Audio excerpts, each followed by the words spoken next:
अस्सलामुअलैकुम दोस्तों और साथियों, उम्मीद है आप लोग खैरियत से होंगे। आज की इस वीडियो में हम बात करेंगे कि हम ये जानना चाहते हों अगर कि हमारे जो लंग्स हैं, हमारे जो फेफड़े हैं वो सही काम कर रहे हैं या नहीं कर रहे, तो उसका तरीका क्या होता है। डॉक्टर आपका क्या वो टेस्ट करता है या किस तरीके से डॉक्टर मालूम करता है कि आपके जो फेफड़े हैं वो सही काम कर रहे हैं। लेकिन इस सिलसिले में दो सवालात बहुत अहम हैं जिनका आपको ख़ुद पूछना चाहिए। वो दो सवालात क्या हैं? पहला सवाल ये होता है कि क्या ये जो इसकी अहमियत क्या है? क्यों आप चाहेंगे कि आपके लंग्स सही काम कर रहे हैं या नहीं सही काम कर रहे हैं, तो आप क्यों जानना चाहते हैं? और दूसरा, क्या हर शख्स के लिए ज़रूरी है कि वो ये टेस्ट करवा ले और ये मालूम करे, या कोई मखसूस ग्रुप है कि जिसको ये टेस्ट करवाना चाहिए? सबसे पहला जो सवाल ज़हन में पैदा हुआ है उसका जवाब देते हुए मैं आपको ये बताऊँगा कि जो आपके लंग्स होते हैं, सबसे पहले ये समझें कि उनकी अहमियत क्या है, कि क्यों ज़रूरी है कि अगर आपको कुछ ऐसी शक पड़ा है अलामात की बुनियाद पे कि आप जानना चाहते हैं आपके लंग्स सही काम कर रहे हैं या नहीं, तो सबसे पहले इनकी अहमियत को समझें। देखें, आपके जिस्म में जो 2-3 सबसे बड़े ऑर्गन्स हैं, ये सबसे अहम काम करने वाले हिस्से हैं, उसमें आपका दिल है, उसमें आपका दिमाग है, उसमें आपके गुर्दे हैं, और ज़ाहिर है कि लिवर की भी हम बात करते हैं, लेकिन यहाँ पे दिमाग, दिल और गुर्दों को ज़हन में रखें कि ताकि आपको अंदाज़ा होगा कि जो फेफड़े हैं वो कितने अहम हैं। और मुझे यकीन है जब आपको एक दफ़ा ये एहसास हो जाएगा तो नेक्स्ट टाइम जब आप कहीं से गुज़रेंगे और वहाँ पे मट्टी होगी, धुआं होगा या कोई ऐसा माहौल होगा, तो आप फ़ौरी तौर पे उसको कवर करेंगे ताकि आपके इन लंग्स में ये चीज़ें ना जाएँ जो आपके लंग्स को ख़राब करती हैं। देखें, आपके पूरे जिस्म से जब दिल के ऊपर खून जाता है, दिल में वापस जाता है खून, तो दिल की दाईं साइड के अंदर जाता है, वो वहाँ से इसको फेफड़ों की तरफ भेजता है, दोनों लंग्स की तरफ भेजता है। किस लिए भेजता है? इनकी सफाई के लिए। और सफाई का मतलब है कि वो इनमें हार्ट ये चाहता है, दिल ये चाहता है कि इसके अंदर से जो बुरी चीज़ है यानी कार्बन डाइऑक्साइड है, हमारे फेफड़े उसको निकाल लें और हम उसको सांस से बाहर निकाल देते हैं। लेकिन जो अच्छी चीज़ है जिसको ऑक्सीजन कहते हैं, जो हमारी ज़िंदगी है जिसके साथ, तो उसको शामिल करें यही लंग्स, यही फेफड़े, और ताकि वो एक अच्छा खून बन जाए। और जब वो लंग्स जो है वो ये काम कर देते हैं कि वो ऑक्सीजन जो हम बाहर से ब्रीद इन करते हैं, हम बाहर से सांस के ज़रिए अंदर लेके जाते हैं बाहर की आबोहवा से, तो लंग्स उसको शामिल कर देते हैं उस खून के अंदर, और फिर वो खून चला जाता है दिल की बाईं साइड पे, लेफ़्ट साइड पे, और वहाँ से दिल इसको पूरे जिस्म में फेंक देता है और फिर पूरा जिस्म इससे फ़ायदा उठाता है। इसका क्या मतलब हुआ कि आपके जिस्म का एक इंतहाई अहम हिस्सा दिल इन्हिसार कर रहा है आपके लंग्स के ऊपर कि अगर वो ये काम करेंगे तो फिर सब कुछ ठीक रहेगा। तो आप खुद समझें कि कल अगर आप सिगरेट के धुएँ में बैठे हैं, कल आप गर्दो-गुबार कोई रोड के ऊपर काम हो रहा है या कोई भी डस्ट है, या कोई बाज़-औक़ात गाड़ियों वाले जो हैं आपको पता है वो पेंट कर रहे होते हैं, और अगर आप वहाँ पे खड़े हैं तो पहली बात आपके ज़हन में क्या आएगी कि आप अपने दिल के आने वाले खून के लिए क्या चीज़ें भेज रहे हैं। तो एक तो ये चीज़ है। दूसरा आ जाता है कि आपका गुर्दे। अब देखिए, जब खुदा न ख़ास्ता किसी के गुर्दे ख़राब हों, गुर्दों में कोई ख़राबी पैदा हो, तो तेज़ाबियत इकट्ठा होना शुरू होती है। जब तेज़ाबियत इकट्ठी होती है तो हमारे जिस्म में यानी खून की जो पीएच होती है वो कम होती है, और बाइकार्बोनेट जो है वो कम होना शुरू हो जाता है। अब इस तेज़ाबियत को अगर ये ऐसे ही कम होती रहे और इसका कोई कंपनसेशन ना हो, इसकी कोई तलाफ़ी ना हो, तो शायद बहुत जल्द ही हमारा जो है ना स्टोरी ही ख़त्म हो जाए। लेकिन फिर हमारे लंग्स इसके लिए क्या एक काम सर अंजाम देते हैं कि वो ज़्यादा से ज़्यादा कार्बन डाइऑक्साइड को बाहर निकालते हैं। जो गुर्दों का मरीज़ होता है तो वो तेज़ी से सांस ले रहा होता है, उसके कोई लंग्स का मसला नहीं होता, उसके कोई फेफड़ों का प्रॉब्लम नहीं होता, लेकिन गुर्दों के मसले की वजह से क्योंकि तेज़ाबियत बढ़ रही होती है, तो कार्बन डाइऑक्साइड भी एक तेज़ाबी चीज़ है, तो हमारे फेफड़े उसको बाहर निकालते हैं ताकि तेज़ाबियत का जो खून के अंदर लेवल है या पीएच को नॉर्मल रखने की तरफ कोशिश करते हैं। तो यहाँ से अंदाज़ा करें कि आपके ये लंग्स जो हैं वो कितना ख्याल रख रहे हैं आपके गुर्दों का, कि जब वो मुसीबत में है तो उनकी मदद कर रहे हैं। तो दोबारा फिर कहूँगा कि कल किसी डस्ट में, स्मोक में खड़े हो कि आपने सोचना है कि आपके ये जो धुआं अंदर जा रहा है लंग्स के अंदर, तो वो गुर्दों का कितना ख्याल रखते हैं। सबसे आखिर में बात करता हूँ कि ब्रेन की। जो आपका दिमाग होता है, अगर किसी भी वजह से खुदा न खास्ता गुर्दों में मसला आ गया और ऑक्सीजन का लेवल ड्रॉप होना शुरू हो जाए, तो या जिसको हम हाइपोक्सीमिया कहते हैं कि आपके खून के अंदर ऑक्सीजन कम हो जाए तब भी, और अगर खुदा न खास्ता आपके लंग्स जो हैं वो कार्बन डाइऑक्साइड को बाहर ना निकाल पाए और कार्बन डाइऑक्साइड ज़्यादा हो जाए आपके खून के अंदर, हाइपरकैप्निया उसे कहते हैं, तो उससे क्या होगा कि आपका जो दिमाग है वो आप बेहोशी की तरफ चले जाएंगे। कार्बन डाइऑक्साइड CO2 नार्कोसिस की वजह से सोने की तरफ चला जाएगा, यानी आप तसव्वुर करें कि आपके लंग्स का काम करना या ना करना आपके दिमाग को कितना मुतासर कर रहा होता है। तो ये मैंने तमहीद इसलिए बांधी है कि ये वजह है कि कुछ ऐसे लोग कि जिनको कुछ ऐसी अलामात आना शुरू हो जाएं तो वो फ़ौरी तौर पे अपना जो डॉक्टर है, ख़ास तौर पे जो फेफड़ों का डॉक्टर होता है जिसको हम पल्मोनोलॉजिस्ट कहते हैं, तो उससे वो लाजमी रब्ता करें। वो क्या अलामात हो सकती हैं, तो ये अलामात हमें लाती हैं दूसरे सवाल पे कि क्या सबको ये टेस्ट करवाना चाहिए? बिल्कुल भी नहीं। अगर आप नॉर्मल हैं, आपको कोई मसला नहीं है, ना सिर्फ ये कि आपको टेस्ट नहीं करवाना चाहिए बल्कि साथ में बताऊंगा कुछ वो एक्सरसाइज कि हर बंदा करने की कोशिश करता है तो वो भी ज़रूरत नहीं होती।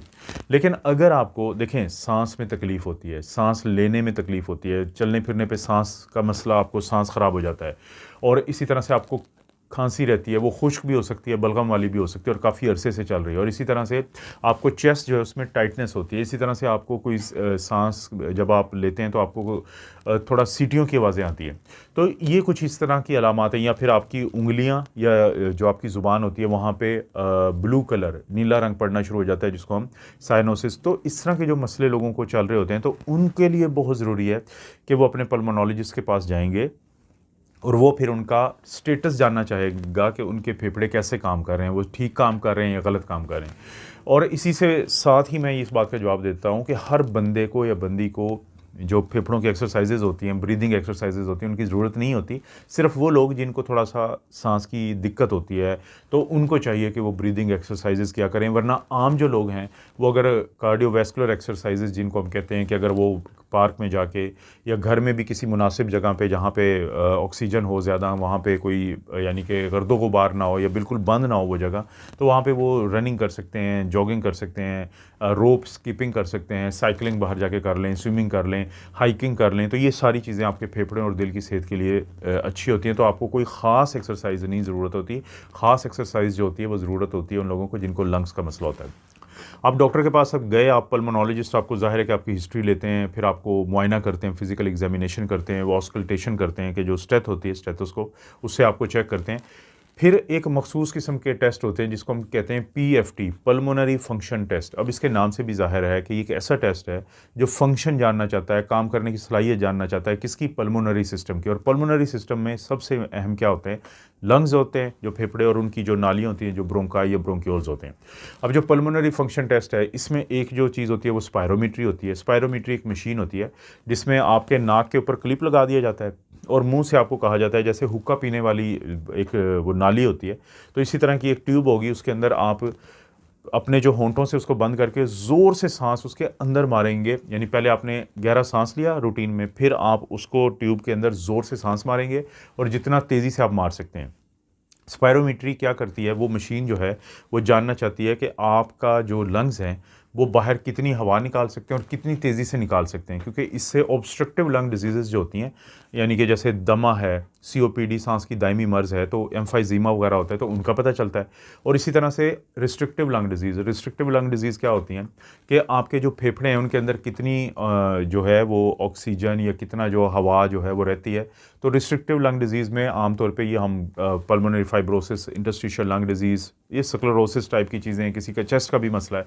तो इनका पता चलता है। लेकिन ख़ास तौर पे ऑब्स्ट्रक्टिव लंग डिजीज़ का ज़्यादा आइडिया होता है स्पायरोमीट्री से,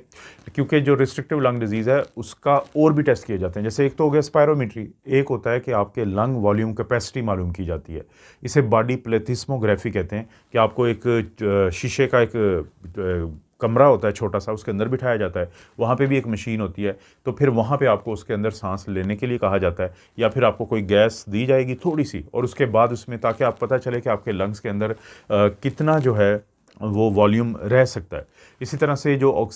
डिफ्यूजन कैपेसिटी जानने की कोशिश की जाती है लंग्स की, तो उसके लिए भी स्पायरोमीटर को इस्तेमाल किया जाता है, ये देखने के लिए कि कितनी ऑक्सीजन आपके